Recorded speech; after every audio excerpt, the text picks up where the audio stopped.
அவர் ஒரு சரத்குமார் ஒருத்தர் மிட் நைட்ல கட்சியை அடகு வச்சவர். மிட் நைட்ல 2 மணிக்கு நம்ம எல்லாம் என்ன பண்ணுவோம், நல்லா தூங்குவோம். அவர் நல்லா தூங்கிட்டு இருக்க பொண்டாட்டியை எழுப்பி இந்த மாதிரி நாளைக்கு காலைல நான் பிஜேபியில் போய் சேரலான்னு இருக்கேன் அப்படின்றாரு. இவர் ஒரு தலைவரா? இவர் எங்களை பத்தி பேசலாமா?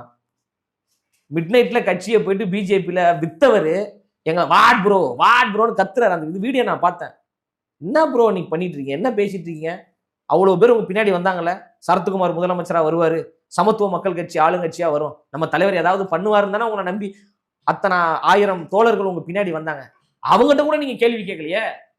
அவங்ககிட்ட கூட எதையும் சொல்லாம நைட்டு தூங்கிட்டு இருந்த ஒய்ஃபை எழுப்பி கட்சியை கொண்டு பிஜேபியில் இணைக்க போறேன்னு சொல்லிட்டு இப்ப பிஜேபியில் போய் சேர்ந்துட்டீங்க. பிஜேபியில் உங்களுக்கு மரியாதை இல்லை, யாரும் உங்களை சீண்டி கூட பார்க்கல.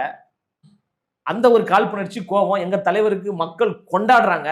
அடுத்த ஆட்சி மாற்றத்தை ஏற்படுத்தக்கூடிய இடத்துல எங்க தலைவர் இருக்கிறாரு.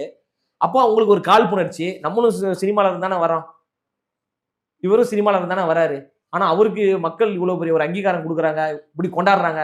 நம்மளை இப்படி கொண்டாடலையே, நம்மளை இப்படி விட்டுட்டாங்களே அப்படின்ற காண்டு, வைத்தறிச்சல், மன உளைச்சல்ல சரத்குமார், கருணாஸ் போன்ற ஆட்கள்லாம் பேசிட்டு இருக்கிறாங்க. நீங்க அடிமையாகணும்னு முடிவு பண்ணிட்டீங்க, அடிமையா இருக்கிறீங்க. அப்புறம் எதுக்கு எங்களை பத்தி நீங்க பேசணும்?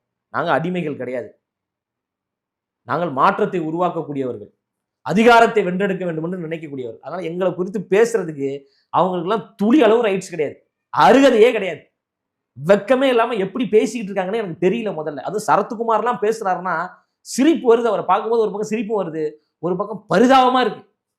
எப்படி இருந்த மனுஷன், அதான் ஒரு காமெடி சொல்லுவாங்கல்ல, எப்படி இருந்த நான் இப்படி ஆயிட்டேன் அப்படிமா, அந்த மாதிரி எப்படி இருந்த மனுஷன் இப்படி கேவலமா ஒரு அற்ப பதவிக்காக எங்க தலைவர் குறித்து பேசுறாருல, அது சிரிப்பு வருது. மௌனமா சிரிச்சு கடந்துடணும்.